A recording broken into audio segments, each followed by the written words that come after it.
કિસુ હા મમ્મી. આ હજુ તું ટી શર્ટ ને લેંઘો પહેરીને બેઠી છે? અરે મમ્મી હું નાવા જ જાઉં છું. નાવા જ જતી હતી, ઉઠીને આવી ને એટલે પાણી પીતી હતી, નાવા જ જાઉં આ છું. છે ને અમારા ઘરમાં નહીં ચાલે, બરાબર? એટલે તું જ્યારે રૂમમાંથી બહાર આવી ને ત્યારે ડ્રેસ અને સાડી પહેરેલી હોવી જોઈએ.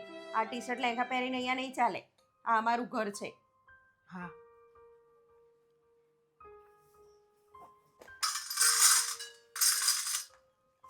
શું કરસ કિસુ? કંઈ નહીં મમ્મી, શાકની તૈયારી કરું છું. તમારા માટે કંઈક લીલવણ શાક બનાવી દઈશ.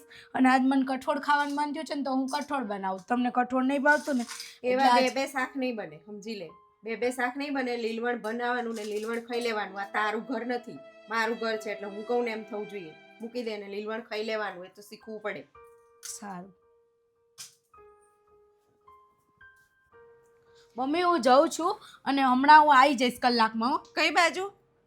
અરે મેં તમને કાલે કીધું નહોતું કે મારે ફ્રેન્ડની બર્થડે પાર્ટીમાં જવાનું છે? પણ આ છે ને મારું ઘર છે અને મારા ઘરમાં બર્થડે પાર્ટી ને બધું નહીં ચાલતું. એટલે રહેવા દે, નથી જવાનું.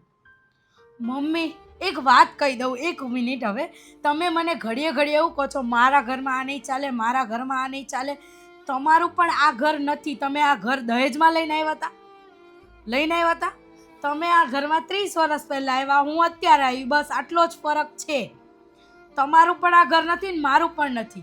અને તમે ઘડીએ ઘડીએ મને એમ કહો છો કે તારું ઘર નથી. તો મારું ઘર કયું છે? અને હું શું આ ઘરમાં નોકરાણી જઈને એમ કામ કરવા જ આવી છું? બધી વસ્તુમાં તારું ઘર નથી.